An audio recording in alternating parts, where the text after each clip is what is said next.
The sky so far, but I can't lose it.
Sim racers from around the globe, honoring a revolutionary era of open-wheel racing.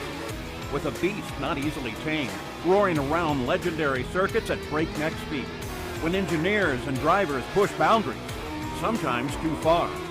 When heroes muscled roaring beast wheel to wheel around the hallowed grounds. A time when the only driver aids were his 2 feet. Perfect combination of man, machine, and speed. Experience the competition and the glory of the early 80s IndyCar action. The Lionheart Retro Series, presented by SimXperience, starts now.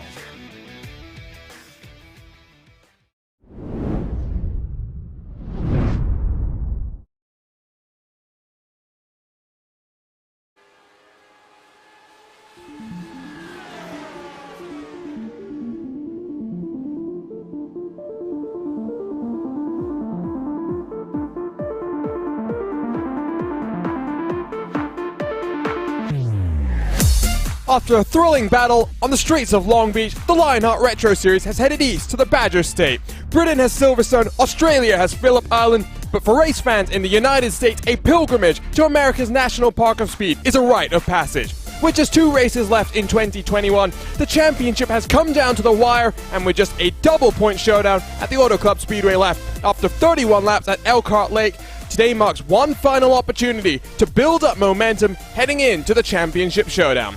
This is Road America, and this is the SimXperience Grand Prix of Road America, presented by Carnox.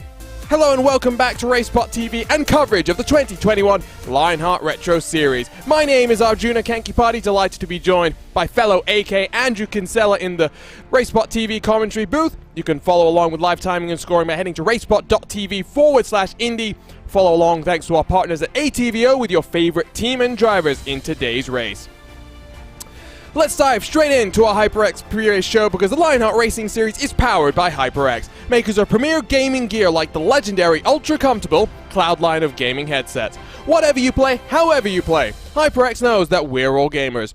For more information on HyperX products, visit hyperx.com and don't forget to use the promo code Lionheart15, that's LIONHRT15 for 15% off all orders. Andrew, it was a Royal Rumble on the streets of Long Beach. That's what you get every time you go racing at a street circuit. But it was a race in which championship implications very much the story of the race. Matt Taylor mixed up an early race incident, the championship leader dropping some valuable points to his main championship rivals, but with the double points coming up, he knows one final road course, one final opportunity to build his momentum up to try and secure his first Lionheart title. One final shot for all three of the drivers in this championship fight to put their stamp on this championship before the finale. And what better place to do it than Road America, as you mentioned, the National Park of Speed in America. And I would say one of the best racetracks, not only in North America, but in the world. And what a different track that we have than 1 week ago at Long Beach, where Long Beach was a knockdown street fight. This is a fast-flowing track where the draft and speed is the name of the game. You're going to see lots of passing, lots of back and forth action, lots of people trying to outbreak each other. This is going to be a fantastic race here today, Arjuna. And just a reminder, even though the graphic is showing that we're at Long Beach, no, we're not. 7 days after the Rumble at Long Beach, Road America, it's going to be a full month before that season finale. A long time for championship favorites to stew in the results of today's race. Here's a look at your driver standings presented by the SimXperience AccuForce Pro V2. Aaron Morgan, as a result of Mike Rasmussen having his own issues, has leapfrogged Rasmussen into second spot. It's an avatar order racing 1 and 2. 3 drivers separated by 58 points. A reminder that a race victory today is worth 60 points, but with only 18 cars on the grid, even if Matt Taylor has more misfortune, he can barely buy some luck at this point in time across all 3 of the Lionheart sanctioned competition. Would still be in a good position. Drop weeks would cycle in his favor. Not just the battle for the top 3 though, of course. Andrew, we've got a really interesting fight between 3 rookies for 4th in the championship. David Sirois, who we thought coming into the season would be a road course ace, has very much become an oval specialist as well. He's fighting with Michael O'Brien, who just missed out on victory 7 days ago, and Chris Fowler in the AeroX Racing number 20. It's been incredible to watch the evolution of David Sirois throughout this year. As you mentioned, he had not really raced this car on an oval at all before he came into the Lionheart Retro Series, but as we've seen, he has mastered ovals in this car, especially as you saw on the high banks of Michigan. And we are going in just over a month's time for the finale to the sister track of Michigan in Auto Club in Fontana, California. So I'm very interested to see how David Sirois handles that finale. But before he gets there, he has to deal with Road America tonight. And he has been very fast so far in practice, Arjuna. He is at the top of the time standings in practice. So if ever he is going to break out and potentially get one of his first wins here in Lionheart, it might be here today. He had 3 pole positions on the trot, all on ovals: Iowa, Worldwide Technology Raceway, and then the race that Andrew was mentioning at Michigan, the last oval that we had before this run of road courses to lead to our championship climax. Here's a look at your rookie standings presented by Butt Kicker, and I did the rough math coming into this race, with the gap being almost 170 points from Matt Taylor to Chris Fowler. If Taylor secures 10 points, which he's going to do today given the size of grid we have in store for us, Taylor will officially be your Rookie of the Year. Definitely not a rookie though to Lionheart competition. Plenty of exciting stuff still going on, though, in this championship.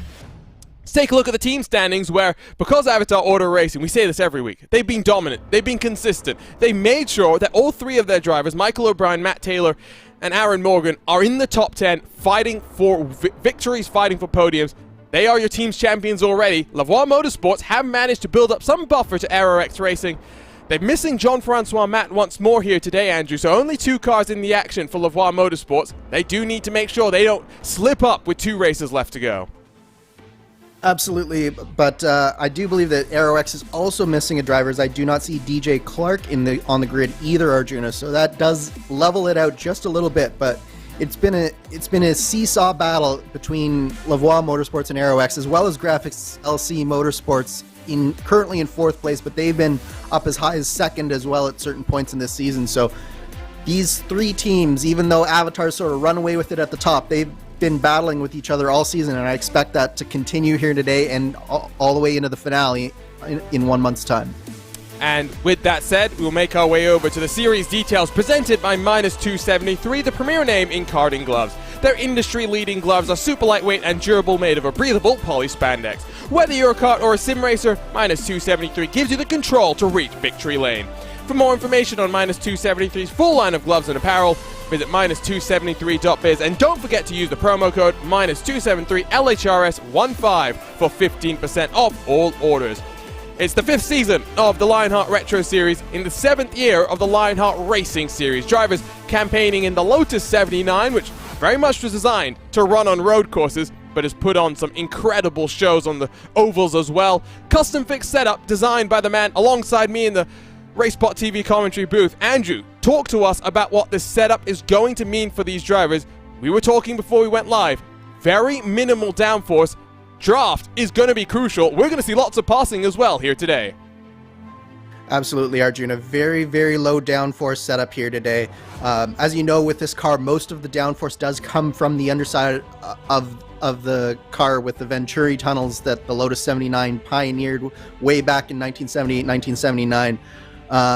So what we have here today is the wings themselves are very, very raked back and very low angle of attack. Low downforce, so that means that the aero wash that can sometimes happen with these cars that we saw at places like Silverstone, that's gone here today. The cars are going to be able to follow really, really close, and those long straights, that's going to mean that there's going to be lots of draft, lots of passing, lots of late braking opportunities, and I think that it's going to be a fantastic race here tonight. And what a fantastic facility is as well. You mentioned it might be one of the best in the world, but it's deceptively tricky. I think that's the thing. You see 90-degree corners and you think, oh, it can't be that hard. But they're all different. Some are uphill, some are downhill. Mastering those intricacies, those nuances of a track like this, going to be crucial. It's our 5th race here in the America's National Park of Speed in this Lotus 79. It's been a staple of the series since the season opener. Only 5 drivers have led laps in the 4 previous races in Elkhart Lake. That is likely to change today, given what we were talking about, where the setup is going to encourage passing. Most lead changes so far in history, 3. Just 3. Don't think we're going to see that today. Pole position kind of builds into what I was just mentioning there. Has only missed out on HyperX victory lane once, which was back in Season 1 when Ryan Otis finished 2nd behind newly minted 4-time champion Adam Blocker in the Lionheart IndyCar Series. It's a race that's also seen domination from the front. Don't expect we're going to see that today. The thing I'm interested though, Andrew, how close are we going to see the finish? 1.879 seconds, the closest finish 12 months ago. Do you think we can get a little bit closer this time around? I think there's definitely the potential that we can get closer this time, but it's all down to the drivers here, and it's going to come down to limiting mistakes. You mentioned that this track is deceptively tricky, particularly in the braking zones. No 2 braking zones are alike, and you have to be very, very careful modulating the throttle and getting yourself slowed down, especially on some of these downhill braking zones that we have here at Road America. So I think that if we're going to have another close finish, it's going to come down to not just one driver, but several drivers keeping it clean, minimizing the mistakes, and staying in that lead draft, that lead pack. And if that all happens, I think that we're going to have a great finish here today. So many drivers have been strong on the road courses. Here is a look at today's venue. Made sure that this is the correct track map this time around.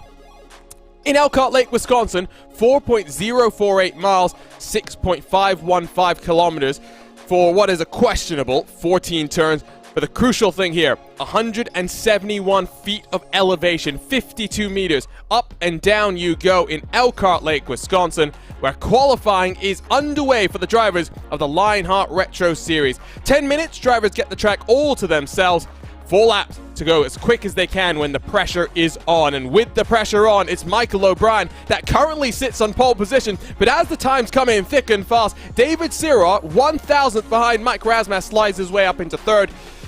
As Matt Taylor manages to jump himself up into provisional pole. The top 4 cars, 600 hundredths of a second. Michael O'Brien steals back pole position in a much more convincing fashion, almost a quarter of a second quicker than Matt Taylor.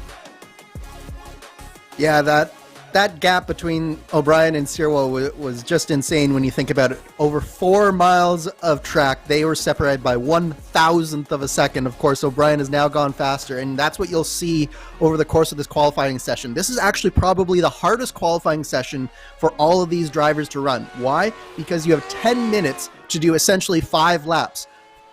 1 warm-up lap and then 4 flying laps. And the thing about the Lotus 79, as you know, Arjuna, is that the tires come in and the fuel burns off. So the 4th lap is going to be the fastest, but you have to be very, very careful not to make any mistakes on any of your laps, because we have a 1 minute 52 second lap here for the pole. So that's maybe 10-15 seconds a margin of error there in order to make that qualifying work. So you have to be very, very careful not to make a mistake in any of your laps, even if it's the last one that really is going to make the difference for you. That's the bias ply tires for you, that they get better. They're designed to last a full race distance, so as you wear them in, they'll go faster as you burn the fuel off, because you start with a full tank of fuel. Fixed setups, of course. No burning off the fuel, no reducing the amount of fuel you put in your car for qualifying. David Sirwa gets the rear end hanging out as he comes through the final corner, up the hill underneath the NTT bridge. What's the time going to be for the Lavoie Motorsports number 99? A 52.506 is fastest. It's a 52.372. Not good enough for pole. It is good enough for provisional 3rd position. Where are the rest of the drivers? Morgan up to 4th. Where's Taylor as he comes across the line?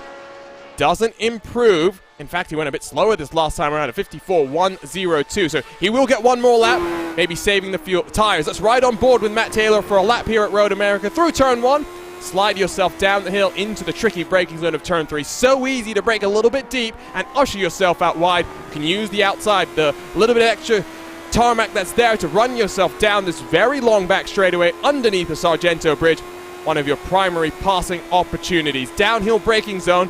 Gravity works against you. Brake just before the 200-meter sign, all the way down through the gears. Taylor misses the apex. You can cut the curb on the inside, but be careful of what he does there, almost sliding off into the grass. Uphill braking zone here. You can brake a little bit deeper because gravity's working with you this time around. Then through turn 7, almost flat in an IndyCar. Not flat here in a Lotus 79. Taylor wiggles the rear end around as through the hurry downs he goes down into the braking zone of turn 8. And that's going to be qualifying done for our championship leader, just lighting up the rear tires. Wasn't looking like the most tidy lap, to say the very least. No, not the lap that Matt Taylor needed there at the end, because as we're going to see, I think a number of these cars are going to set a little bit faster times here. I'm looking at Chris Fowler, Aaron Morgan as potential drivers to leapfrog. Mike Rasmus is another driver of our championship leading trio that has already gone to the pits, but David Sirwa here, he's been very, very fast. Michael O'Brien has put it on pole provisionally. Can Sirwa go faster here as he comes up the hill over the start-finish line? And it is a 152.151. He is P1 for now, but Michael O'Brien is still on track. Out of the final corner comes the 45. Pole position 7 days ago for the Australian driver. Can he do it once more? Still searching for his first career victory. He does go faster. It's a 52.071. O'Brien at the point once more. Where's Aaron Morgan? Already done with qualifying. The top 3 locked and loaded. O'Brien, Sirwa, and Morgan ready to go. Qualifying already has come to an end. Let's go trackside here in Elkhart Lake, Wisconsin. Let's take a look at our starting grid for the SimXperience Grand Prix of Road America.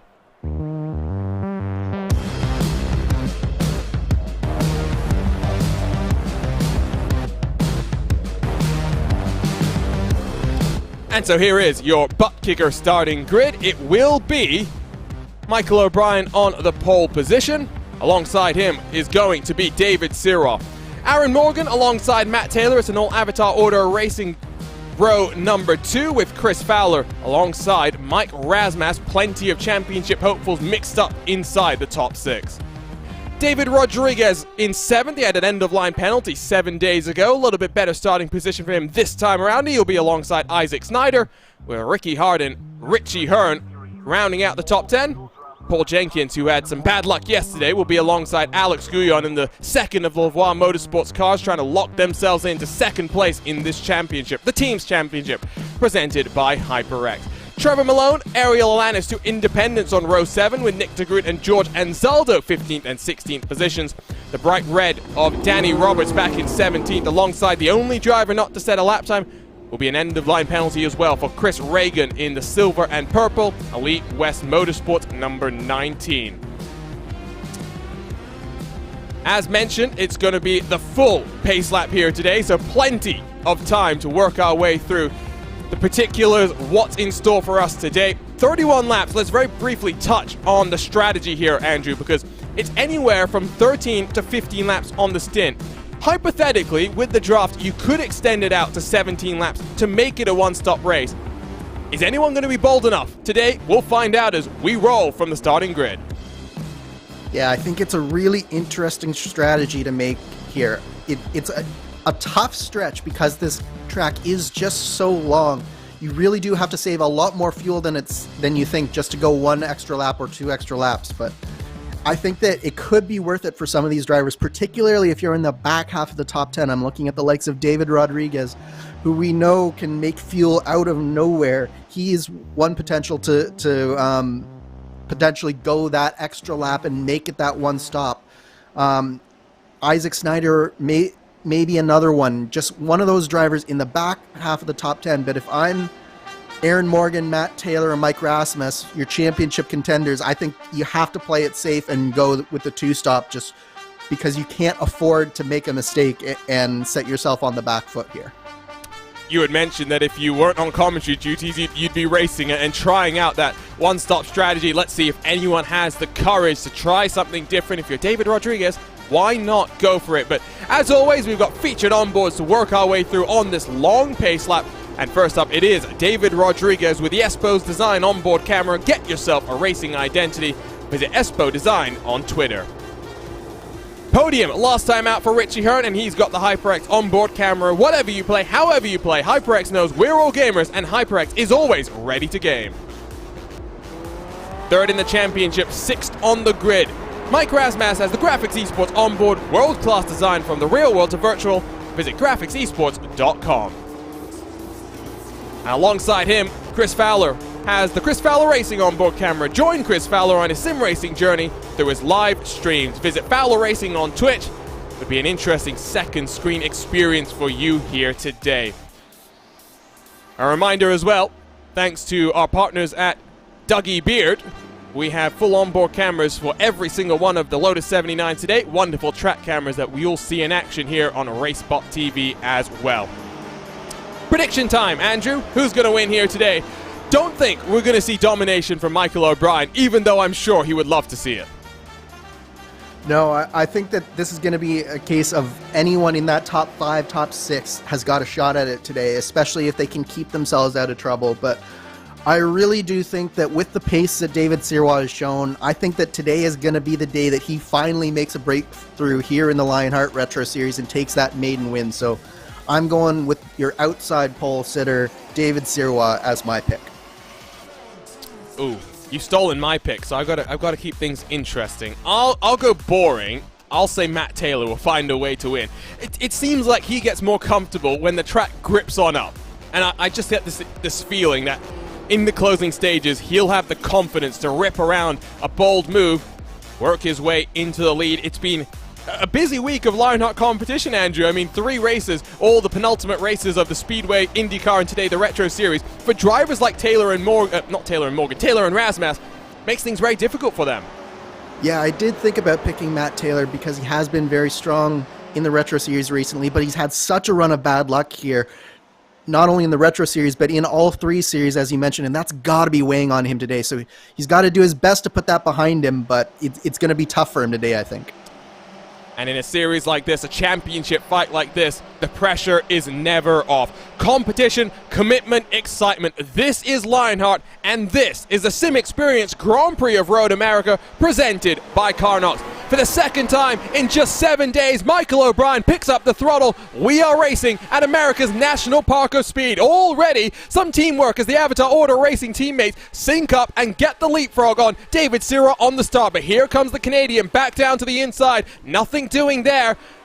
O'Brien leads from Morgan. Matt Taylor is now going to have to try and make it an Avatar Order Racing 1, 2, and 3. But to the inside, Mike Razmas knows he's got to follow his championship rivals up through the field, work their way through turns 3, down the back straightaway. Is there going to be any passing down into turn 5? Doesn't look as though in the top 3. It might be Chris Fowler, the first car to have a peek, as side by side for Trevor Malone in the TL34 back in the pack. And indeed, no major moves in the top 5.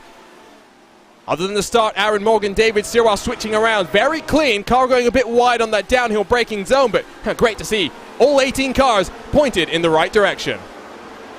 Really strong start from everyone in this field. There was a little bit of jogging for position. Chris Reagan is already up about 5 positions on that start. Meanwhile, back in turn 1, Richie Hearn had a little bit of a moment right in front of Ricky Harden. He did a good job to avoid Richie and has slid in front of the IndyCar, the former IndyCar driver in Richie Hearn. And other than that, it was really, really clean racing, and they've really done a good job of getting themselves sorted out here. But you'll notice, Arjuna, that no one is really separating themselves. We've got a really long line of cars here, and all of them are just sort of sitting in the draft and waiting. I think I do think some drivers are thinking about strategy. It might not be to try a one-stopper, but it might be about saving the fuel and opening up the window and giving them a bit more strategy, because, of course, no tire changes means you have the flexibility to play with your time in the pits, because you are fuel limited in terms of the time. You are no longer tire limited. Across the line, 5 miles already in the books. Michael O'Brien leads the way. He was fighting with Aaron Morgan 7 days ago. Morgan came out on top with the strategy cycling in his favor. Will history repeat itself? We've got 1 hour of racing before we'll find out. Answers out on the racetrack, ready to be written in the penultimate race of the 2021 season. Looking pretty steady up at the front. Like you said, the real mover and shaker so far was Chris Reagan, who after that end-of-line penalty or rear-of-grid start has really just worked his way already now, trying to challenge Paul Jenkins further back. Yeah, really strong stuff from Chris Reagan. And Jenkins himself is putting the pressure on Trevor Malone here down into turn 5. Nice move from Jenkins, but does he run a little bit wide? Here comes Malone back on the inside. It looks like Malone's got the inside lane up into turn 6 and completes the pass back on Jenkins. So nice over-under there from Trevor Malone. Lots of patience. He saw Jenkins going in just that little bit too deep, really squared off the corner and really took it right back from Jenkins. So really nice driving there from both of those drivers, but in particular from Trevor Malone. It does mean gap to Alex Guyon up the road in 11th spot has opened up very slightly. Can Chris Reagan close on, cycle his way towards a top 10 finish? Some gaps are beginning to form, and I don't mean big gaps, but the kind of gaps which illustrate to me and indicate to me potentially drivers biding their time. Top 3 separated by 1 second. Closest car inside the top 6 is Mike Razmas, who's about 3/10 off the back of Chris Fowler and trying to hunt down the number 20 machine. We'll jump on board with him. Work your way through the final corner. Be very careful not to slide your tires and end up on the walls on either side. Work your way up the hill and across the line to complete the second lap of this race. Unlike what we saw last time out at Long Beach, not going to be as much of a mental challenge as George Anzaldo's had a little bit of an off through that final corner. Just saying how difficult it can be. Series organizer George Anzaldo proving my point, just getting on the grass on the left-hand side and has to lock that car down. Yeah, it's so easy to lock your tires in this car, especially when you get on that edge of the track there. And you'll notice that the rear tires are just slightly wider than the front, so it's very easy to put that rear tire on the grass in any situation. So I think that's just what happened there. George just misread the braking zone just a little bit, and around he went, but no harm, no foul. Unfortunately, he probably will have lost the draft, so he's got some work ahead of him to get back to Danny Roberts in front of him. But we're back now looking at the action here, and Chris Reagan has gotten by Paul Jenkins now. So That's one more position up for Reagan, and he is definitely our biggest mover so far, and he is on the hunt for Trevor Malone now as well, Arjuna. Believe it happened into turn 1 for Chris Reagan, so getting the run up the hill, using that draft, and maybe just getting a better exit off the corner than Paul Jenkins in the 35 Aerorex racing car. Jenkins got mixed up in an incident yesterday in the Lionheart IndyCar Series as they battled on the streets of Belle Isle. Unfortunate for him, his son Andrew was watching on, and I don't think was too thrilled that his dad's evening came to an end very early on. Richie Hearn having his traditional internet issues, but he is running behind Ricky Hart in 1.2 seconds, the gap between 9th and 10th position. Fastest lap of the race currently, if you're curious, is a 1:52.644. Last time around, Aaron Morgan did a 6:59, so he has closed the gap to his teammate out front. David Sirois following in close pursuit, 7/10 between 3rd and 4th positions. How patient are you going to be if you're Aaron Morgan, knowing that basically a victory is what you need to keep your title hopes alive? I think you have to be patient for the first little bit of this race here, Arjuna. I do think that Aaron Morgan does feel the pressure and the need to get after his teammate Michael O'Brien and really take the lead of this race pretty soon. But at the same time, you have to let the race come to him, let Michael O'Brien make mistakes like he just did through turn 5 there. He was a little bit off the apex, and you can see Aaron Morgan just creeping up ever closer. And it's those types of little mistakes, those are the types of things that Aaron Morgan has to be looking for, because he can't afford to take a very risky move. What he needs to do is just have more of an opportunistic style move where he just sits there, waits for the race to come to him a little bit. And of course, there's also the fact that we will have at least one, if not 2 pit stops here in this race. So that will present another opportunity to make it up without too much risk for Aaron Morgan. So those are the opportunities that I'd be waiting for. And then I'd be like, if I'm still in 2nd or 3rd place come that final stint, that's where I start taking more and more risk. Chris Fowler got passed by Mike Erasmus heading down the hill into turn 8. So Erasmus, knowing he's got to get on the back of the championship leader, you can take a look at the live point situation, top right-hand portion of your screen. Does factor in the drop, so it will change things around. Morgan, 10 points greater in numbers than Rasmus. That the gap between them was 15 coming into this weekend, so just illustrates that the drop weeks have cycled out in favor as O'Brien punches in the fastest lap of 1:52.333. The gap to Taylor between Morgan and Taylor has actually closed. It's only an 8-point swing in terms of the race today, but the drops have cycled it in even closer as things run. I never trust the commentator's math because I'm having to do this on the fly, but I think that's, 34 points? Yes, that's 34 points from Taylor to Aaron Morgan. So it is progress for Aaron Morgan, but I don't think that he will be satisfied with that entirely. I think that he will want to get even closer. The one that I want to keep my eye on, though, is Mike Rasmus, because he's now got the championship leader right in front of him. So he's got to have in his sights the person that he knows he needs to finish in front of. He can't afford to finish behind Matt Taylor in this race. And as we see, Nick DeGroot had an incident at turn 5 here, Arjuna. So easy to do. I've made more mistakes than I care to admit, but it was side by side with Ariel Alanis. Does 2 come into 1, or is it going to be a self-inflicted mistake? Deep under the brakes for the factory-backed car, and well, he's lucky he didn't beach it in the gravel, able to get back in the right direction as easy as pie. So Nick DeGroot. Now we'll have George Anzaldo for company very shortly, because Anzaldo's only about 3.5 seconds off the back of him. As back to the live pictures, waiting to see anything's going to change around between the top 3 cars. O'Brien will be in front of Sirois by 4 points. So plenty of things to play for. So much intrigue with double points on the line. And 34 points is not a large margin at a track like Auto Club. We should make that clear, Andrew, because that's going to be a pretty scary race if you're Matt Taylor.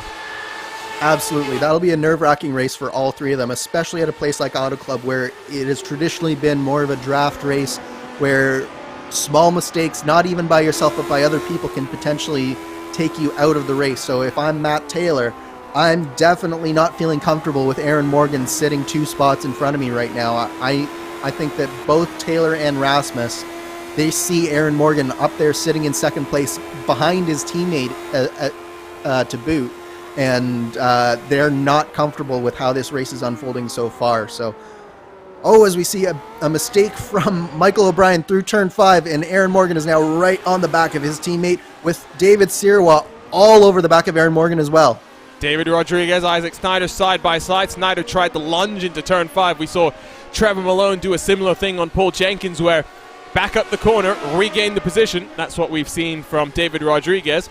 Indications that Isaac Snyder will join on up with RSR Esports in the next couple of races. I say next couple of races, only one more to go in 2021. So maybe the 2022 campaign will have 2 of the RSR Esport machines, as that's Trevor Malone going for a ride in through turn 8. Comes out just in front of Ariel Alanis, but was close for a moment to make some contact with Paul Jenkins, who was cycling on through.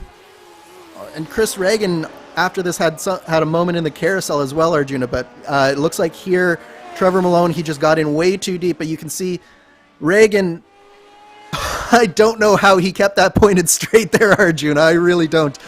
He had a huge moment there, just got way too wide, tried to diamond off the corner a little bit, and it just, the back end came around on him, and he threw some excellent steering and throttle control, kept it pointed straight, but he has lost a couple of positions to Paul Jenkins at the very least there. There's been some great saves this past week as Mike Rasmus puts in a 52.244. Faster yet as he closes on Matt Taylor for 4th position. I think back to Alexander Van der Sant back on Monday, where battling for the lead of the race and side-by-side contact, and he almost ended up he was almost perpendicular to the track. It was a pretty scary moment as Reagan is going to cycle back on past Paul Jenkins, but don't think this one is done, because it will open the door for Trevor Malone to get the power down coming through turn 3. Draft on an offer for both Jenkins and Malone. Which way is Reagan going to jink? Left or right, inside or outside? He's going to cover off Paul Jenkins. Trevor Malone thinks wiser of a lunge down the inside, because these cars, all the fighting, all the mistakes, 5.5 seconds off the back of Alex Guyon, up in 11th position. But it was, you remember that save on Monday, don't you, Andrew? It was remarkable what we saw from Van der Sant. Reagan going for the save of the week then. Yeah, I've done similar things to what Van der Sant did, and it is a heart-in-your-throat moment. Similarly with Reagan, your heart is beating 1,000 beats per minute, and you really have to do a great job calming it down afterwards to get back into a race. And but yeah, it was a spectacular moment from Monday. If you haven't watched it, you should go back and watch it on the RaceSpot replay back on the YouTube channel after this race, of course. But that was a thrilling race from the Speedway Series on Monday in a number of different respects. Lots of drama. Priorities. But yes, priorities. We have a fabulous race going on here, Arjuna. You'll notice that we've gone through 7 now on the 8 laps of this race. We're starting the 8th lap of this race. And the top 8 are within 5 seconds of the leader. So that draft that we were talking about is really coming into play here. And it's allowing a lot of these drivers to stay in this lead pack. And I think that as the fuel wears off and as these tires come in, particularly as we go through maybe a couple of cycles on these same tires and the bias ply tires really come into their own, we're going to start seeing a whole bunch more moves here. There is some separation, though, between Rasmus and Fowler. It's up to 1.7 coming into the braking zone. Fowler did close, so clearly feeling a bit comfortable, a bit more comfortable than the cars in front on the entry into turn 5. Then there's Richie Hearn, who's not too far off the back of Isaac Snyder, 2.5 back from 8th spot. You're right, then there's plenty of stuff still to come. We've got that battle 13th on back, which continues to escalate. Jenkins, Malone, Alanis.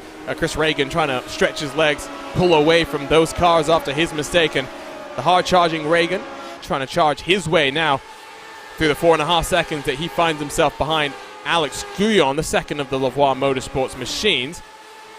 Be interesting to know if we're going to see Jean-Francois Matt back in action for the final race of the campaign for RX Racing. Really want to lock down the team standing, second place in the team standings. Chris Fowler coming under fire from David Rodriguez, Isaac Snyder. I would think, given that Fowler's pace has somewhat dropped off in comparison to the leaders, might be a good idea to cycle Rodriguez to the front of this pack and see if he can close the gap. Fowler getting very loose on the exit of the final corner.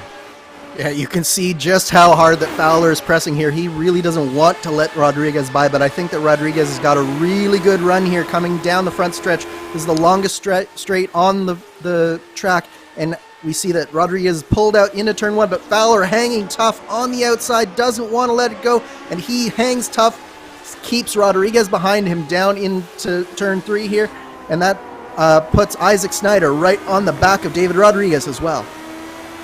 More time being lost, though. Now 2.3 the gap between Rasmussen and Fowler, so great fight. Doesn't necessarily help these guys in the race itself, but Rodriguez has the toe to the inside. Slightly defensive, slightly aggressive, almost backed out of that one. Oh! And there's contact, around goes Fowler. Snyder wants to take full advantage under the Corvette bridge. Isaac Snyder 2 for 1, great opportunistic pass. Yeah, really unfortunate there for Chris Fowler. I think he got in probably a little bit too early on the brakes, it almost looked like, because he turned in once and then he turned in sort of a second time a little bit harder, and Rodriguez was just kind of there, and the tires of the two cars came together. So unfortunate for Chris Fowler. Fortunately, he didn't lose too much time, and he's only really gone down behind Richie Hearn and Ricky Harden here. And he does seem to have a little bit more pace than they do, so he should be able to get back in front of this duo fairly quickly here. So I think probably a case of no harm, no foul there at the end of the day in terms of fault for that incident. But yeah, just an unfortunate incident for Fowler, and that's really been the story of his season a little bit, Arjuna, is he's been having strong performances, but he's been making maybe putting himself in situations that have been leading to some bad luck, I think is the best way to put it. Even faster from O'Brien, 51.915. Fowler has had some great speed, but he's fortunate in some regards that his bad luck has been consistent throughout the course of the season, because unlike Matt Taylor, whose bad luck has really started to develop of late when he's fighting not for 1 but 2 Lionheart titles, it's a much more tricky position for Matt Taylor. Here comes Morgan, though, closer than we've seen him over the course of the race. Backs out of that one, surely just some fuel saving going on, knowing that maybe he can cycle out in front of his teammate through the cycle like he did last time at Long Beach. A little bit ginger, does bring David Sirois just a little bit closer as they work themselves through the kink, hurrying down the hurry downs. Always like to make that pun, although I'm sure Paul Smith doesn't appreciate it. Let's take a look at what happened then to Chris Fowler heading into the braking zone. It was interesting. Rodriguez, for a moment it looked like he hadn't gone deep enough, and then another moment it looked like Fowler had responded and released off the brakes, and ultimately just utter carnage as Isaac Snyder saw his perfect opportunity to take 2 in 1, and a great move there from Isaac Snyder to take advantage. We have confirmed from Market Race Control that there will be no further penalties for that incident there, Arjuna. So just one of those things that can happen in racing sometimes is two drivers really trying to go hard for a position, and they just end up coming together through no real intention on either part. And I'd say definitely a good call on that one. But looking now towards the front of this race, you mentioned Aaron Morgan, and one of the things that is very important to consider with these bi-supply tires is, again, that you want to maximize the amount of time that you spend on low fuel with this car, because the low fuel basically means that there's less weight in the car and you get more time just because that weight has come out of the car. So because the tires don't really go off and because the fuel burns off, if you can go one lap further, that's a huge advantage. So by Aaron Morgan staying right behind his teammate and forcing his teammate to lead, it potentially does allow him to make that leapfrog that you mentioned. But the reason for that is because of how this car works with the tires and with the fuel load that it does. And we're already on lap 11, so we're not far away from potentially seeing drivers down. Remember, fuel window likely opens around lap 13. If anyone is able to stretch it to 16, we'd suspect they are trying the one stop, because the thing to consider and remember is it's a full pace lap here at Road America, and that is a rather lengthy pace lap as well. We're talking about 4 miles in terms of just pacing yourself. Yes, you're not going, pedal to the metal and burning a maximum amount of fuel. It's very much a longer pace lap than any race we've seen so far in 2021, so you need to think about your fuel strategy with that in mind. Mike Rasmus. Absolutely. Mike Rasmus did go faster, by the way, so you are getting that indication. Fuel burns off, tires come in, lap times keep coming down. Absolutely. And then the other thing to consider with that long pace lap is, of course, that these cars don't have any electronic aids, and more importantly, they don't have any fuel maps. So any fuel management that you can do, whether it's in the race or even on the pace lap, it's all done with the driver's right foot. So there are ways that you can make sure that you use the least amount of fuel possible on a pace lap, such as using the clutching and coasting and making sure that you're not revving the engine up. But so it'll be interesting to see whether some of these drivers employed any of those tactics, even on the pace lap, trying to make it that extra lap and trying to stretch it into this one-stop race that could potentially happen.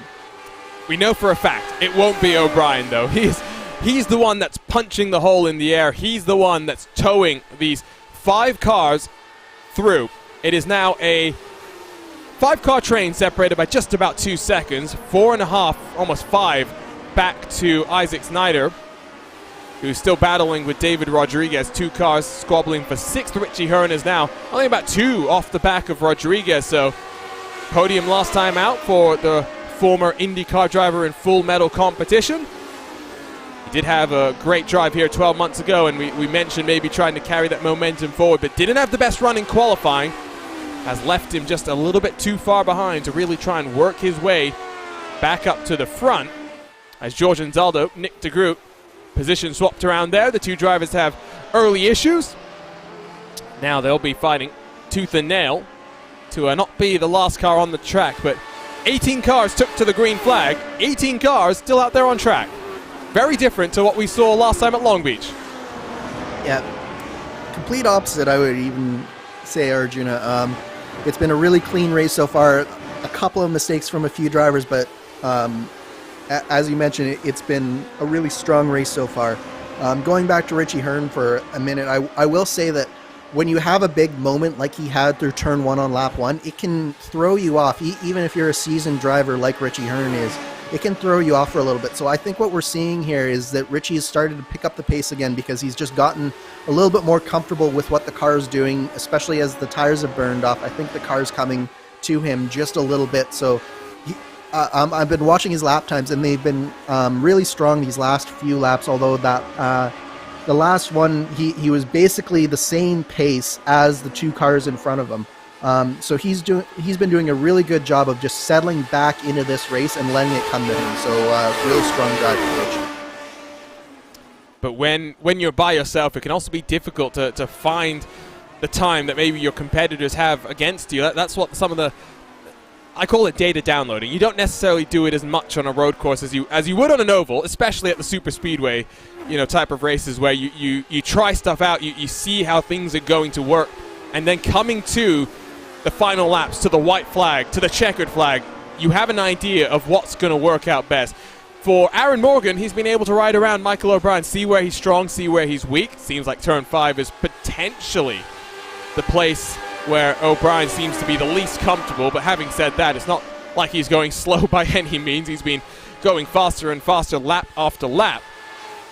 But just that opportunity for the cars behind to see and learn over the course of the race, because in a fixed setup competition, Andrew, that's important because it's about you adapting to the car that you're given. It's not about you dialing in the car to work with your driving style. It's very much the other way around. I like the term you use there, in data download.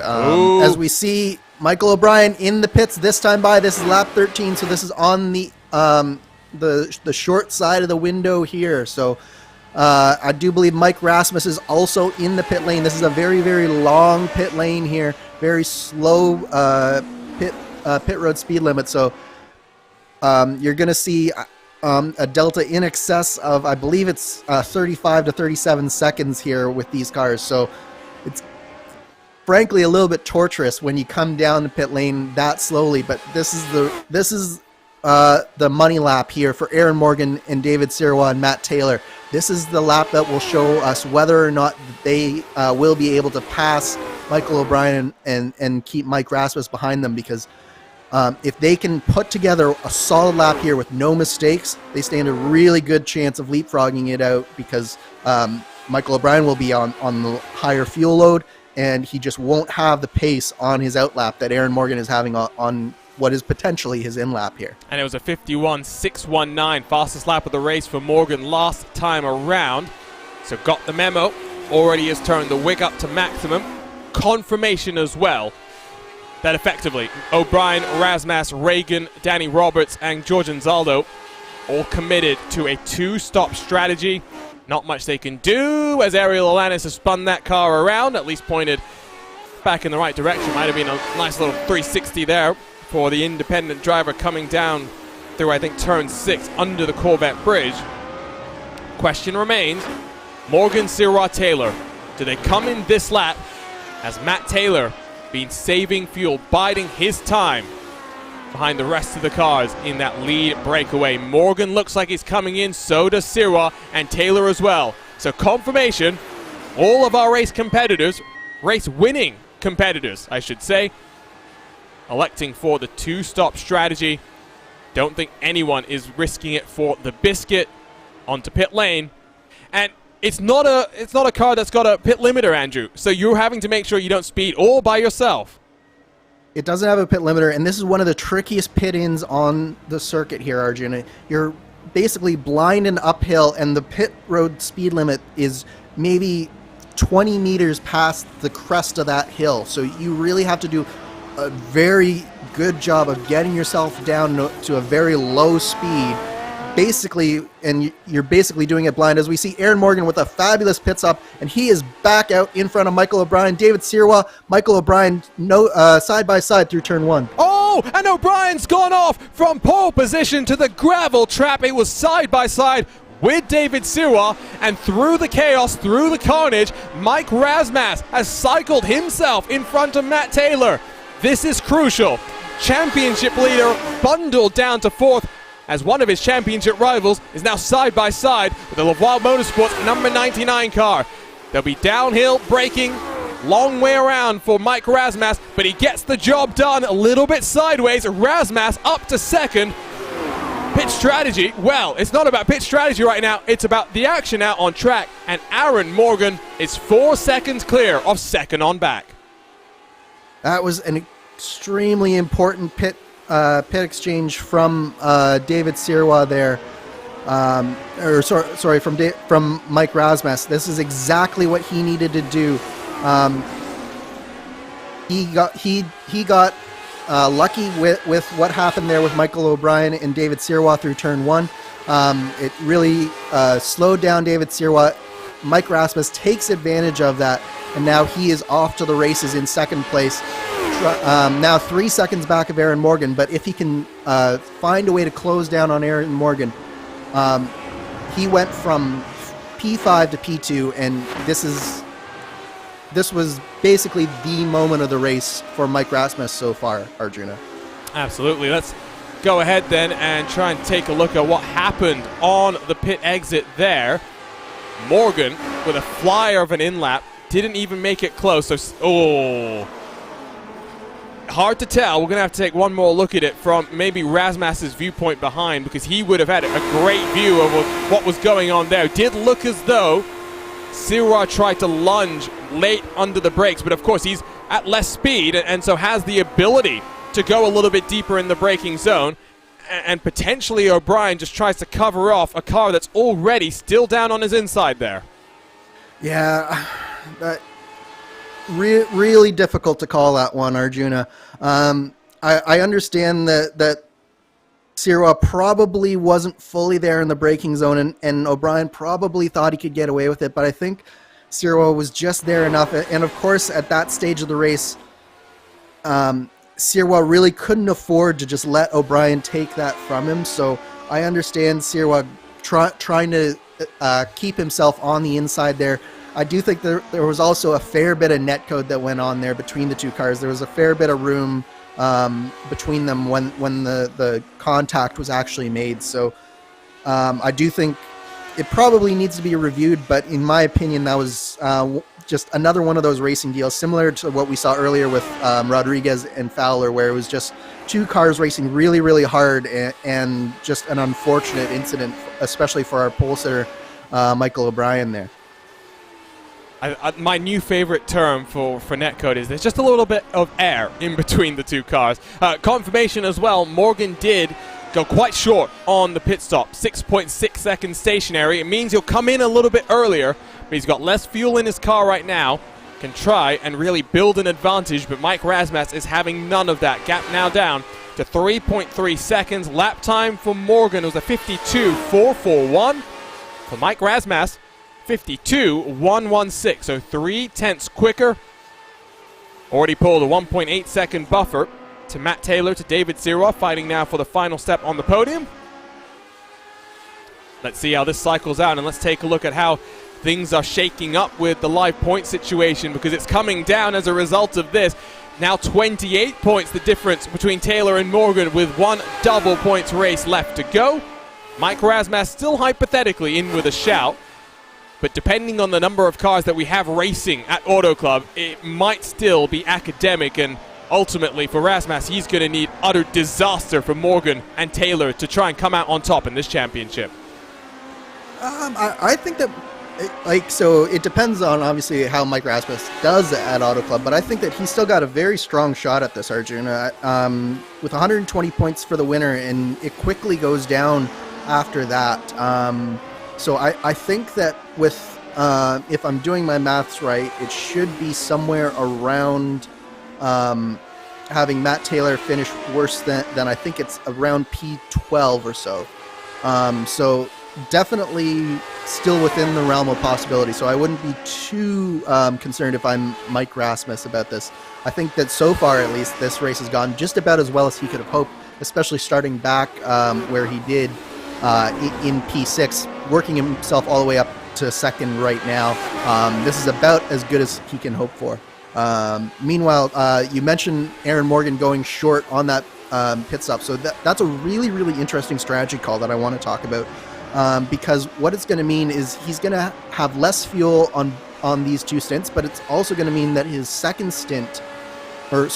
stint is going to be a longer stint. So he's going to fill up his tank a little bit more when he comes down pit road the next time by, and he's going to be a little bit heavier. So it's very important that he sort of makes hay while the sun shines here and gets as far out in front of the cars in front of, or the cars behind him, like Rasmus, Sirois, and Taylor, as he can right now, because they're going to likely be faster on that final run to the checkered flag.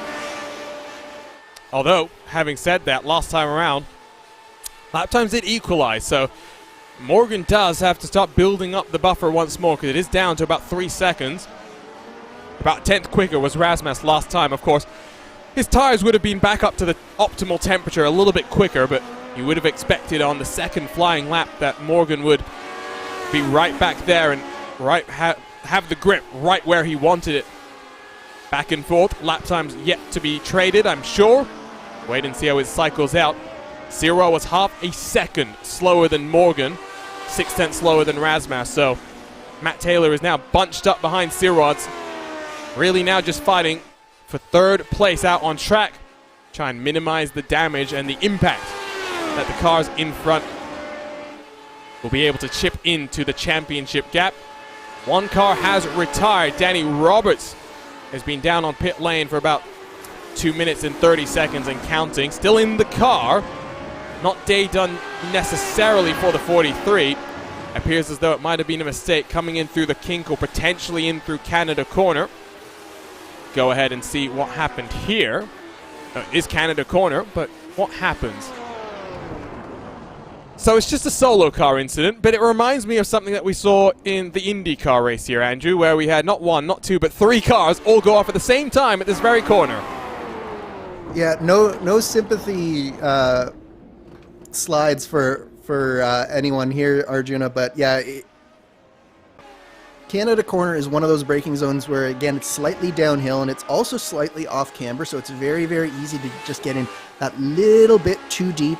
And I think that's just what happened with Danny Roberts there. And then as soon as you lock the brakes up, you're basically a passenger, especially in this car, in that particular area of the track. And so there was nothing Roberts could do. As soon as he locked the tire, he was going through the gravel, and it's a very, very short runoff there. So unfortunately into the barrier for him, and that is I do believe he is back out on track, but now 2 laps down, so that is put paid to any hopes he had in this race, really. And the car is probably not going to be handling very well for the rest of his time out there with us. Yeah, it was almost 3 minutes in the box, 2 minutes 49 seconds, so at least he was able to get things repaired. George Anzaldo is down onto pit road this time around. I'm not sure if he had his own issue. Not seeing anything pop up on my timing screen that would indicate that Anzaldo had a big off or anything like that, but very early stop.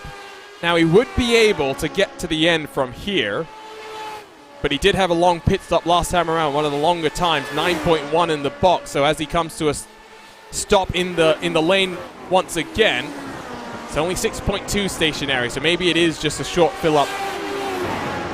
Don't necessarily then understand the strategy. Yeah, it's a bit puzzling on the strategy, but I think at the same time, it could just be that he wasn't feeling comfortable with where he was, wanted to get out sort of on his own, especially if he was in a battle with Nick de Groot out on track, as we've seen a number of times throughout the course of this race. So he might just be trying to do something a little bit different. I'm not sure that I like the strategy, but at the same time, when you're that far back, you might as well try something a little bit different and see what happens. I wonder as well, potentially, if he was about to be lap traffic. Yep, that very well could be, although I do think that he's cycled out fairly close to the front of the pack, actually.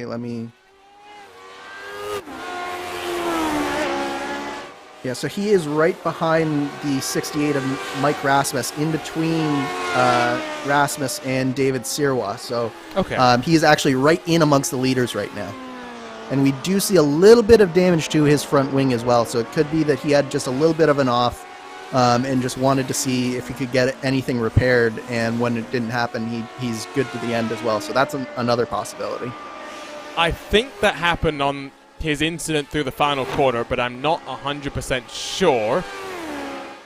Well, I don't think he touched anything there, so if it did, it would have just been... Oh, no, you're right. He went to the other side. I'm remembering what happened to Josh Chin through the final corner a couple of weeks ago in the Lionheart IndyCar Series when they came here, and he was the one that bonked himself into the inside tire wall right on the right side of the track on the entry to pit lane, in effect.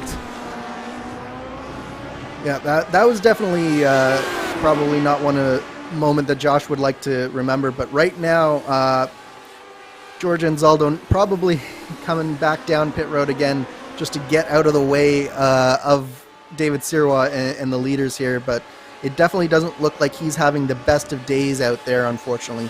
Meanwhile, we've got a nice battle that's been going on that you've been seeing on screen between Chris Fowler and Isaac Snyder here for a while, and Isaac has been really, really strong here today. He's not necessarily shown the most speed on road courses so far this year, but today here at Road America, he's really been showing some strong pace and keeping up with Chris Fowler, who's shown a number of times to have quick pace, and he's got Richie Hearn and Michael O'Brien behind him. So Snyder doing a really, really good job here today. Looking for his best finish of the season up front. Gap coming down bit by bit. Mike Rasmus did a 51.666 last time around. 2 and a bit tenths quicker than Morgan. That gap now under 3 seconds. Rasmus is coming on strong. As always, qualifying pace, not the best indication of what your long run pace is going to be over the course of the race. Gap back to Sirois now 4 seconds and building. So Matt Taylor really stuck. Needs to get past the 99 car to try and get a couple of extra points to his name heading in to our season finale. This time around, it will be 10 laps to go, so we are within the fuel window if anyone wants to come on down for the final time in today's race. But not expecting any of these cars out front to do so, knowing that the car gets quicker as you burn the fuel off, as the tires continue to get themselves bedded into the race here. What's the time going to be for Morgan this time? And across the line he comes. It's a 51.585. So it is a new fastest lap, but Mike Razmas, having none of it, immediately steals it away, a 51.441. Here comes Razmas, and with that shorter stop that he's going to have in the second stint of the race, this is going to be interesting if the overcut works for Aaron Morgan once more. It will be interesting, but I will say, Arjuna, that just looking at the pit stop times and the time in the pit lane, Mike Rasmus was only 0.2 of a second longer than Aaron Morgan, so it's very, very possible that he also has short-filled this particular stint in addition to Aaron Morgan, and that could be one of the reasons why both of them have been able to put so much distance on that 99 car of David Sirois. So I'm saying, based on what I'm seeing from both Morgan and Rasmus, we should probably be seeing them on pit road here, I'm guessing, in the next 3 laps. Well, actually, it's a good point that I'd missed out. Morgan was the shortest in the box, 6.6. Razmas a full second longer, 7.6, which was a full second shorter than David Sirois and Matt Taylor, who were about 8.5 seconds in the box. The crucial thing was Morgan, with the shortest stop, still was in the lane, which is measured from when you get down to those green cones that mark the entry to pit lane to the yellow cones on the exit. It might be the other way around, yellow cones on the entry, green on the exit. He was 37.9. Razmas 1 second longer in the box, 0.2 longer in the lane. You talked about the difficulty of pit entry here. I wonder if Mike Razmas is just more comfortable braking onto pit road here, as Aaron Morgan is coming in. Yeah, so this is almost exactly halfway through the stint here for Aaron Morgan. So that would be 8 laps completed for Aaron Morgan, and he'll have 8 laps to go. So he's basically split this last stint in half. Meanwhile, Mike Rasmus going 1 more lap, and I do think that this will probably be the last lap for Mike Rasmus as well. David Sirois, Matt Taylor, they can probably go another 4 or 5 laps if I'm counting this correctly. So these will be the important laps. This will be the important lap here for Mike Rasmus, because he's been just outside the draft range, really, of Aaron Morgan. So if he can have a really strong lap here where Aaron Morgan's coming out of the pits, if he can have a really strong lap here and a really strong pit stop, then this is where he can potentially get himself right up onto the back gearbox of Aaron Morgan and potentially set himself up to maybe even pass Aaron by the end of this race. So very important lap here for Mike Rasmus. Will it be side by side on pit road exit once more? Rasmus flying through the carousel. Aaron Morgan 6.9 seconds stationary in the box this time around. 38.1 total pit lane time, but it doesn't include, of course, the time it takes for you to slow down to get onto the anchors, bring your speed down to the pit road limit. Doesn't include the time you'll lose when you get back up to speed as well. Rasmus through Canada corner. We're about to see if he'll come in this time around. If he's able to go 1 lap further. He did put in the fastest lap of 51.435 last time. And he stays out there once more. Surely going to be another fast lap for the 68 machine. Exactly what he would have wanted. The gap was 2.8 seconds when Morgan peeled his way onto pit road. Rasmus, another 10th faster, a 51.327. Oh, this is so important for Mike Rasmus. He's doing exactly what he needs to do. These are the laps that count. He somehow made it in his fuel last 1 more lap compared to 2 more laps compared to Aaron Morgan. So with Aaron Morgan, he's also come out into some traffic. It peels away from him right now. I believe that was, who was that? That was Chris Alex, Reagan? No, it was Alex Guyon in the 08. As what's happened? Oh my! Isaac Snyder, who was on for his best finish of the season, has crumpled that Lotus 79. Best finish of the season was 13th for the number 13. Well, that's going to put paid to the chances of a top 10, I would have to assume, because that car going to be much worse for the wear. Looks all pretty coming into turn 1. What happens here? carries too much speed, gets on that outside portion of the track. There's a curb, and then there's a little bit of extra pavement there, but there's a lot of dust, and it's really, really bumpy out there, and it looks like he just hits one of the bumps. It spins him around into the inside wall there, and that has severely damaged that number 13 car of Isaac Snyder. We've seen top-level drivers do that. We in the ISOWC, Phil Kraus made that mistake in the closing stages. Took not just him out of the race, but a car that was following very close behind as well. So it's easy to do. Just wash yourself out wide. Try and maximize the run down into turn 3. Here, though, comes the race leader, who has been putting in some very quick laps. This is crucial. Good entry onto the lane. Has to execute on pit road. So important as we watch Mike Rasmus come slowly down pit road, and as I mentioned before, Arjuna, this is just torture for a driver. You do have a little bit to do here in the Lotus 79 because you can't just push a button and get a speed limiter. You are manually manipulating the throttle, but it is torturously slow. Now Mike Rasmus in the box. Let's see just how fast he can get this pit stop done. Bottom right portion of the screen, you can see the 48 car on the track map already coming across the line, but Rasmus cycles to the race lead, but not for long. Morgan gets it done around the outside as Rasmus rolls himself off a pit lane. It's close, 0.7 of a second. Rasmus has the draft. Rasmus is right there. Aaron Morgan on that last lap was a full second slower than what Mike Rasmus's last flying lap was, so we saw that he was about 2 to 2.5 seconds back before the pit stop. Now we are under 0.7 of a second between Mike Rasmus and Aaron Morgan. So Mike Rasmus is now right there, and he's been getting faster and faster all race. So this is not what Aaron Morgan wanted to see. Mike Rasmus is on the hunt, and I think he's got a real good shot at Aaron Morgan here. Now the question becomes, if these two fight, how much longer can David Sirois, can Matt Taylor go? They may be able to stretch it to potentially even lap 30 as they go faster and faster. Last time it was a 51.665 for David Sirois. Now remember, he was about 4.5, 5 seconds behind Mike Rasmus last we checked in, so that gap surely had gone on up just a little bit. So 5 laps might give the edge to Sirois, to Taylor, to at least close on the gap. Might see plenty of jockeying at the front of the field. It will be 6 laps to go this time around.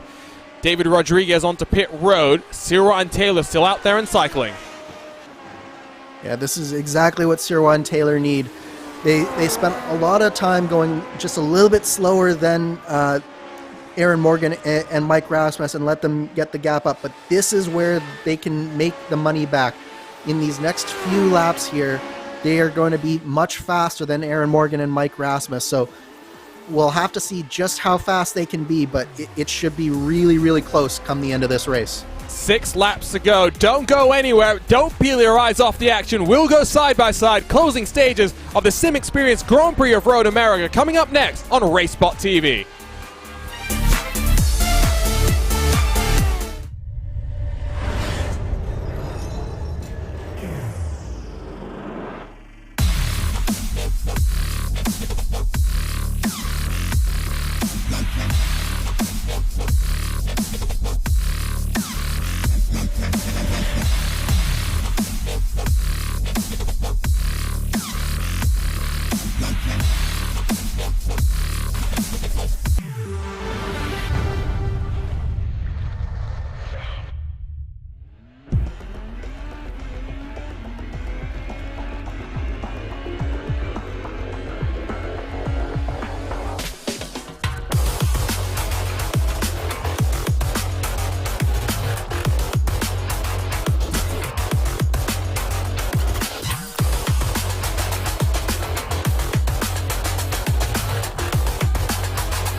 Welcome back to RaceSpotTV and coverage of the penultimate race in the 2021 Lionheart Retro Series. We're in Elkhart Lake, Wisconsin, America's National Park of Speed, for the SimXperience Grand Prix of Road America, presented by Carnox.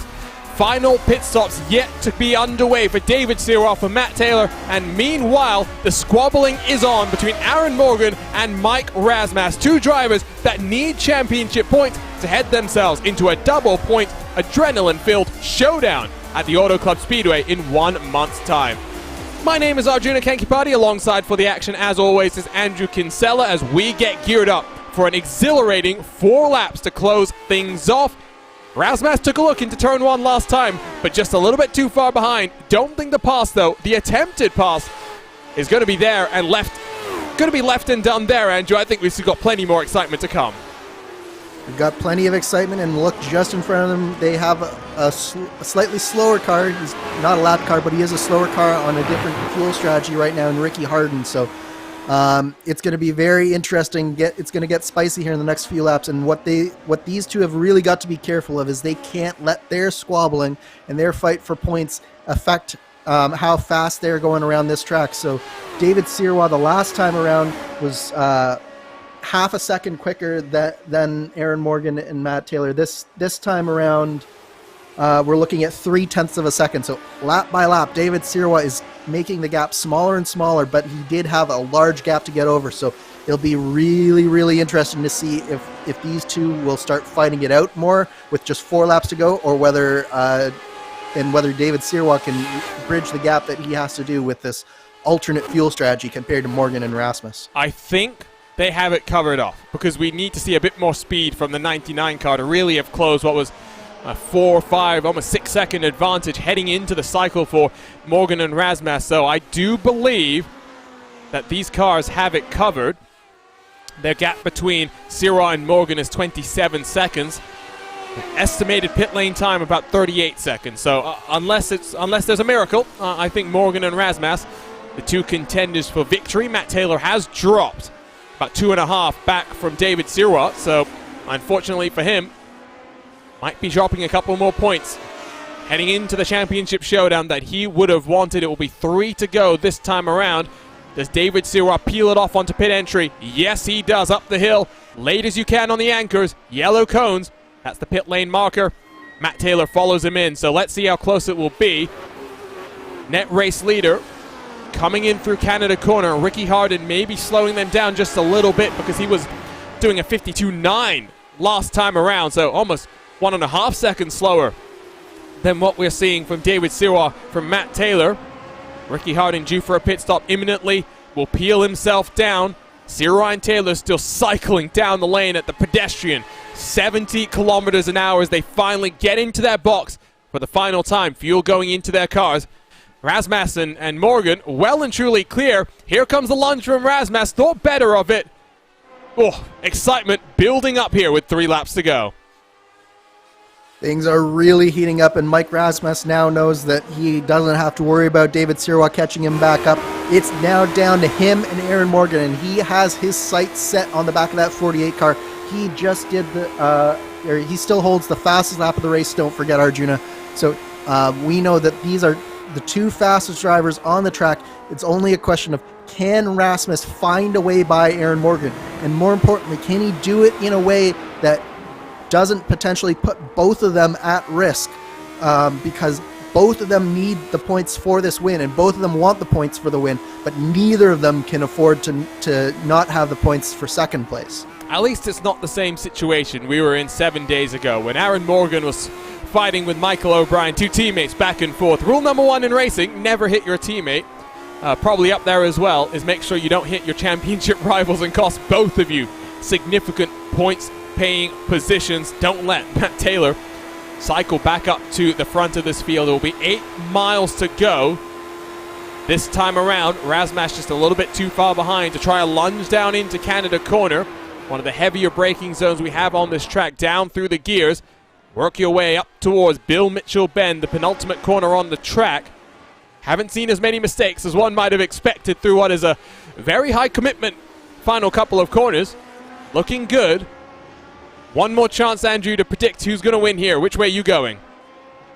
I really like how Mike Rasmus has been approaching these corners. One of the things that I've noticed is that Rasmus is going really, really deep on the brakes, deeper than Aaron Morgan has been able to go. So I think that Rasmus can get the job done here as he peeks out into turn one, but doesn't ultimately try to make the move. But I'm going to go with Mike Rasmus here. I think the draft and the way that he's braking, I think that he can make this happen. He needs to stop half committing to these moves, though. He needs to set them up. And instead of, poking his nose, maybe just hang back through turn one, get as close as he can on the run down into turn three, and really apply the pressure all the way down into turn five, still a little bit too far behind. If a move's coming, would not be shocked if it's into turn one on the last lap of the race. Because coming out of the final corner, that's where Rasmus seems to be quickest. And I do wonder if Mike Rasmus has just been biding his time just a little bit, because one of the advantages of making a move on the final lap, as we see a lunge here. What happened there? It looked like Morgan checked his momentum up. Rasmus almost loops it around side by side on the exit of turn number 7. But for now, Morgan holds on. He's got 4 miles at the end of this lap to hold on. It's going to come down to the wire. I think Rasmus is hungry for this victory. Yeah, I think Aaron Morgan might have missed a shift there. Of course, these are manual gearboxes, so depending on what his setup is, it could have been that he just made a mistake. But here comes Mike Rasmus now trying the outside. Oh! Was there contact, or was that as close as you could get? I think that was probably just about as close as you could get without there being contact, because Mike Rasmus, if there was, he would have been into the outside wall and probably down the escape road, but they get away with it there. And now Mike Rasmus, he's got a big opportunity here, but Aaron Morgan gets through the final corner. Can Mike Rasmus draft past Aaron Morgan on this straightaway? Over to you, Arjuna. White flag in the air. 4 miles left to go in the penultimate race of the 2021 season. Rasmus, long way around at turn number 1. He's laid on the brakes. Morgan's not going to give it up easy. Rasmus almost ducks himself into the gravel. Morgan holds on for now. Back into the drop. Back to the inside. Rasmus, has he just compromised the run all the way down out of turn 3 into turn 5? This is the primary passing opportunity. This is where dreams are made. Title chances can be dashed. Who's it going to be? Who's going to be last of the late breakers? Morgan covers him off this time around. That's a smart thing to do. Rasmus will try the over-under. Morgan is having none of it. One more opportunity to go down into Canada corner. Yeah, really smart driving there from Aaron Morgan. He covered off exactly where he needed to. And Mike Rasmus, he's pushing just a little too hard here. He's made a couple of mistakes, and I don't know that he's going to be close enough to Aaron Morgan. He made a big mistake coming out of turn 6, and I think that that's probably put him too far back from Aaron Morgan. So this looks like, barring a mistake from Aaron Morgan, it's going to be his race to win here. And confirmation of how things will shake up with one double point race to go. The high-speed thriller that is Auto Club Speedway, the third of our Triple Crown races. 28 points between Matt Taylor, between Aaron Morgan, Mike Rasmus, 49 points adrift. It is all to play for in 1 month's time when we close out the 2021 season in our final Triple Crown race of the year. But here in Road America, the final road race of the campaign, the Lotus 79s are put on a show no matter where we break them out. But in America's National Park of Speed, Aaron Morgan makes it 2 wins on the trot in the Lionheart Retro Series. He'll take the title to the very last race. Morgan wins the SimXperience Grand Prix of Road America, presented by Carnox. Great try from Mike Rasmus, but frustrating, I'm sure, to come that close and be that quick, but be unable to affect the pass in the closing stages of the race. David Sirrah will finish on the podium. Matt Taylor to complete the top 4. Michael O'Brien, the pole sitter, punted around by David Sirrah in contact that will be reviewed post-race. Rounds out the top 5 with battling to the line between David Rodriguez and Richie Hearn. Rodriguez had an issue on the penultimate lap of this race.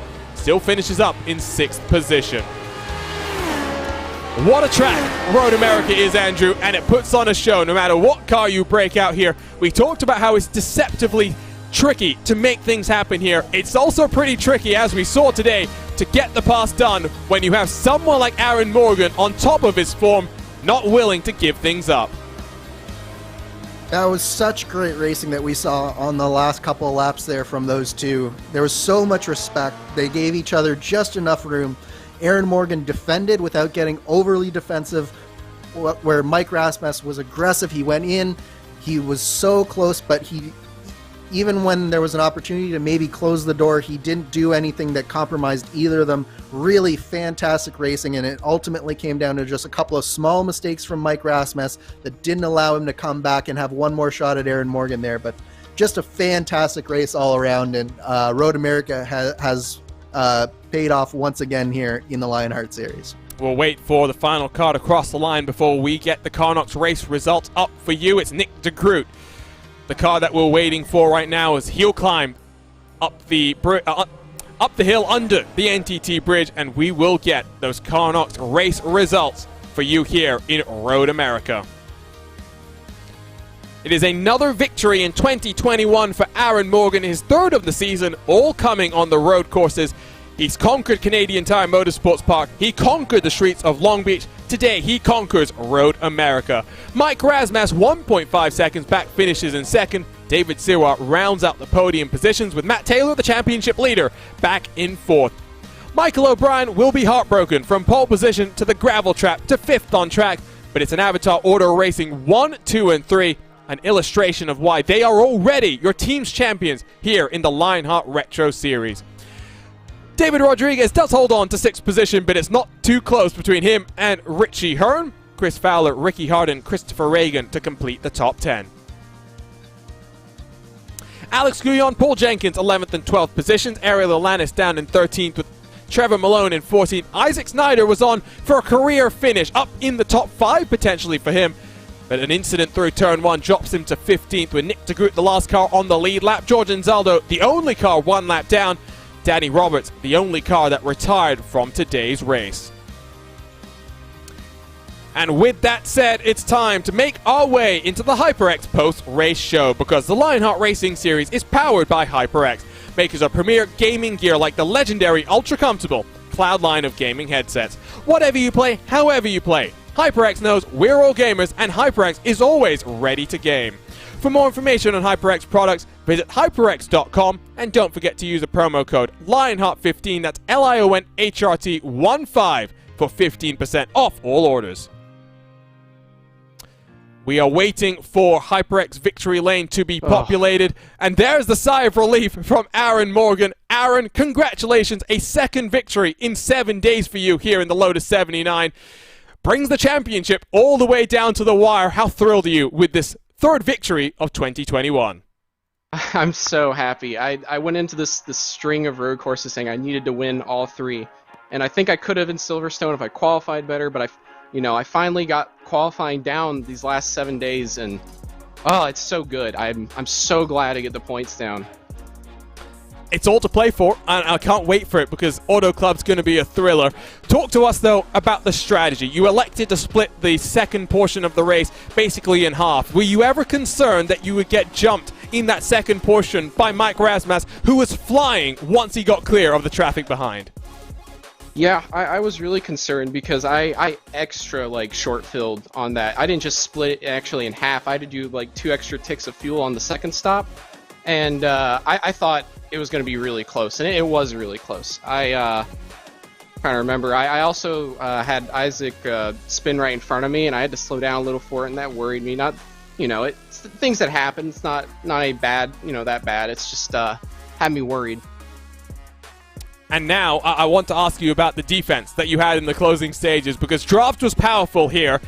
Were you just hoping that you wouldn't get past, or were you kind of biding your time and waiting for the right time to block aggressively? Because the reality is, if you got past with 3 laps to go, you could have made the move back in the last lap of the race. So it's all about playing those strategies coming to the checkered flag. Honestly, I think Mike was faster than me. I think he was quicker, and I put it together in qualifying.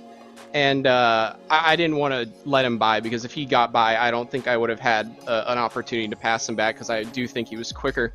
On the second to last lap, I accidentally shifted into second instead of fourth, and that's when he got up my inside in the middle portion of the track, and that scared me. I thought before that he wasn't going to actually be able to put a move on me, but then I did that mistake, and he got real close. Could have been a blown engine for you then with that mistake. I've done that before, trust me. You wouldn't have been the first, but I'm sure that would have been gut-wrenching to say the very least. Congratulations, Aaron. It is 28 points off the top of my head between you and Matt Taylor. Razmas is not much further behind. 3 cars, 1 championship. It comes down to Auto Club. Oh yeah, I'm so excited. Thank you, man. And that is a very excited, very relieved Aaron Morgan, driver of the 48 for Avatar Auto Racing. Next up on the podium, it was Mike Razmas, who almost got it done in the closing stages, just unable to effect the move around the outside of turn number 1. Mike, you had some incredible pace, but it was just qualifying that maybe put you a little bit further behind than you wanted to be. Once you got clear of the rest of the cars, other than Aaron Morgan, after that first cycle of pit stops, it was fast lap after fast lap after fast lap for you. Talk to us about how in sync you felt with Road America today. Yeah, it's such a great track. It's so fun to drive, and I think it kind of reminds me of some of those bigger, sort of higher speed with single corner tracks like Watkins Glen, and I love Watkins too. And so, just been practicing a lot and trying to keep my pace consistent. I know some guys are faster in the single lap, but for races, I like to find clean air and kind of do my own thing and see where I end up at the end. And then in terms of the actual battle, we got confirmation from Aaron that one moment where you guys were side by side on the entry into turn 8, it was because he had shifted down into second. That was a great move, an opportunity for you. The other opportunity was on the exit of turn 1. What happened there just looked like you got a little bit too loose, a little bit too fast into the corner, and that compromised you down into turn 3. Yeah, I had to try everything. It's really hard to pass under normal conditions here, let alone for the win. And I knew me and Aaron are, up in the points, and we both want to finish, so I wasn't going to try to jeopardize that. But I was still trying to race him hard, and he stayed really clean, and it was just really wild. And I'm glad we brought it home for sure. Well, you guys put on a show. I think that sells it a little bit short as well. Now, Auto Club. Double points in a race where there is no margin for error. We've seen some huge incidents in those type of races. What's your mentality going into that one? Maximum attack, or you're going to try and bide your time until the closing stages and make a charge up through the field? Really, either one. I think I'm going to just go with how I feel that day. I mean, if Matt has an issue, there's a chance me and Aaron could get the championship. So that would be great. But I also know those oval pack races are pretty dicey, and if you don't take your time and be patient, you can end up in the wall. Well, it's all up now to that race in Auto Club. It's going to be a long wait. You've got a full month to ruminate on that and to think through strategy, but can't wait for what we're going to see. And congratulations, Mike. Great drive today. Hopefully we'll see you a champion in a couple of weeks' time. Thanks so much. So that was Mike Razmas, and just in the nick of time, we are joined by the final driver on the podium, the Canadian David Sirois, who is now standing by with Andrew Kinsella. David, you put the car on the outside of the front row today, and you were up in that lead pack for most of the beginning of the race, but then on that first pit cycle, things sort of went a little bit sideways for you. Just talk us through, especially that pit exit there, and what happened there. Yeah, first I want to say congratulations to the winner and to the podium, and I'm really sorry for O'Brien. I'm not sure which fault it was. I was on the outside as much as I could, and but I think I was just a little wide, and he was outside, and we touched just a little bit. I'm so sorry for him. Well, the race went well up to the first pit. I think my pit was a little longer. I don't know exactly why, but I think I put more fuel than the other guys, so I just wanted to do a quick splash at the end of the race. And that's where I lost the contact, and I came back on them when everybody pit second time, but I was too far back. I think I was a few tenths slower than the other guys. Yeah, and you mentioned the pit stop because it was definitely interesting to watch the differing fuel cycles. Now, just can you tell the viewers out there what it's like when you know that you have that maybe higher fuel load and you're losing that time? How do you try to keep yourself in the race and keep pushing as hard as you can when you see the cars in front of you just going off into the distance a little bit, even if you know it's just because of the fuel? Yeah, I just have to concentrate on my driving and go as fast as I can. I feel the car it's not really different. It's just a little bit slower, not much, but enough to lose the draft and create a big gap with the other guys. But you have to stay focused and concentrate on your own driving and whatever the other guys are doing. And now, looking ahead towards the finale at Auto Club, obviously you are embroiled in a major battle here for that fourth position with Chris Fowler and Michael O'Brien. So looking ahead towards that oval race, obviously you've gotten much stronger on the ovals as the year has gone on. What's your strategy and your approach for that race as you try to secure that fourth position in the standings? Well, I'm definitely not a good driver on ovals, and I'm still struggling in dirty air, and I really don't know what to expect in that race. So I will do the best I can and stay out of trouble. That's the main thing, I think, on the ovals, and stay out of trouble and be there at the end on the lead lap, somewhere in the top 10, to hope for a good finish. Awesome. Well, I think you're selling yourself a little bit short, because we've seen in the last few oval races that you've acquitted yourself just fine. But good luck to you in this finale. And Arjuna, it was a solid drive from David, but really a fantastic race all around. The top 4 positions within 6 seconds of the lead of the race. Overall, just a fantastic race that we watched here today. Yeah, and I hope David's not too hard on himself, because the reality is Michael O'Brien, lives all the way around the world. So that's one of the unfortunate physical realities of racing here online, is speed of light is what it is. There's only so much he could do. He left plenty of room, was on the apex of the corner. Don't necessarily think that was his fault. I'm sure he will not be too thrilled with it, because no driver wants to make contact, but ultimately he does get the podium. One race to go, Andrew. One race. Started back in March, but we'll close it out in 1 month's time. That's going to be a long time for Matt Taylor, for Aaron Morgan, for Mike Razmas to be thinking about how Auto Club will play out for them. Absolutely. And I think the key for them is to not overthink it, because each of them have been really strong all year long. Each of them know how to drive both road and oval. And on this final oval, I think each of them need to go in there with a clear mind, knowing exactly what they need to do, and just treat it like every other race, even though it might not be.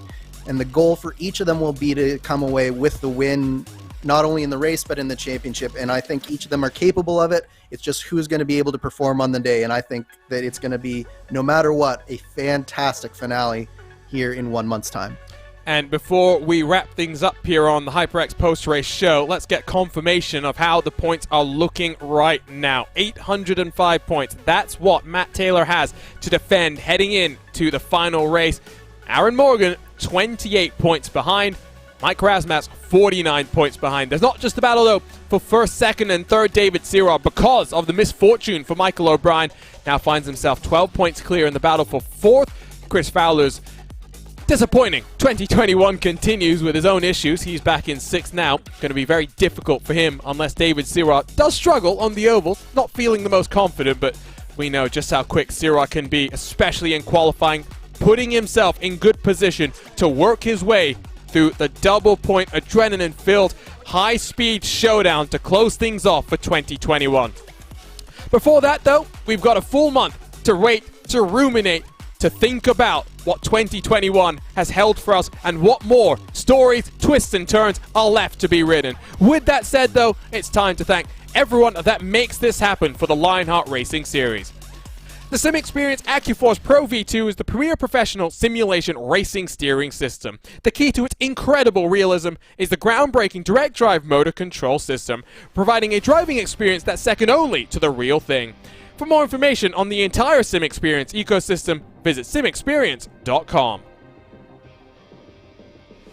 The Lionheart Racing Series is powered by HyperX, makers of premier gaming gear like the legendary ultra-comfortable Cloud line of gaming headsets. Whatever you play, however you play, HyperX knows we're all gamers. For more information on HyperX products, visit HyperX.com, and don't forget to use the promo code Lionheart15, that's LIONHRT15 for 15% off all orders. For sim racers, the Butt Kicker Gamer 2 or Simulation Kit adds the missing driver-to-car connection, bringing more realism to your sessions. By accurately responding to in-game audio, you can feel the track like never before, providing increased vehicle handling and faster lap times. Are you ready for the most immersive experience in sim racing? For more information, visit thebuttkicker.com and don't forget to use promo code LION2021 for 20% off all orders. Minus 273 is the premier name in karting gloves. Their industry-leading gloves are super lightweight and durable, made of a breathable poly spandex. Whether you're a kart or a sim racer, Minus 273 gives you the control to reach victory lane. For more information on Minus 273's full line of gloves and apparel, visit minus273.biz and don't forget to use the promo code Minus 273 LHRS15 for 15% off all orders. Looking for entertaining sim racing content? Look no further than the DMLC Racing channel. Follow former Lionheart Retro Series Driver of the Year and two-time Triple Crown winner in the Retro Series in 2021, Mark Cohn's racing escapades as he battles for wins and avoids wrecks with cat-like reflexes, all while providing commentary sure to make you laugh, cry, or both. Follow along by subscribing to the DMLC Racing channel on YouTube and like his Facebook page at the DMLC Racing channel. And to learn more about the partners that make all this possible, visit LionheartRacingSeries.com, where you can find up-to-date information on our partners, as well as the 3 competitions the Lionheart sanctioning body puts on. It's been a busy week of Lionheart competition. On Monday, it was the Speedway Series. Yesterday, the Indy cars rumbled from the Motor City. Today, the Lotus 79s put on a show at America's National Park of Speed. It's going to be a full month before we're back in action in the Lotus 79. But it's not that long before a championship showdown in the Lionheart Speedway Series. Join us on Monday, November 29th, 10:35 p.m. Eastern, 7:35 p.m. Pacific, for the championship showdown from the Auto Club Speedway. It's all to play for. Plenty of title rivals still in with a chance of grabbing the inaugural Lionheart Speedway Series championship. A reminder as well to keep up to date on all things Lionheart on social media, while ESTV has you covered for your esports needs. For your sim racing action, look no further than RaceSpotTV. Hit the red button to subscribe to us and hit the bell next to it to get notified every single time we go live with a great sim racing series that we get to cover. For now though, it's time to take a breath, to relax and prepare for what the Golden State has in store in championship showdowns across of Lionheart competition. On behalf of the entire team at RaceSpotTV, for Dougie Beard providing our cameras for today's action, for my co-commentator Andrew Kinsella, my name is Arjuna Kankipati. What a race we witnessed today in the SimXperience Grand Prix of Road America, presented by Carnox. Aaron Morgan wins back-to-back races. He brings the championship down to the wire. Thank you for joining us on RaceSpotTV. For now, though, so long and goodbye.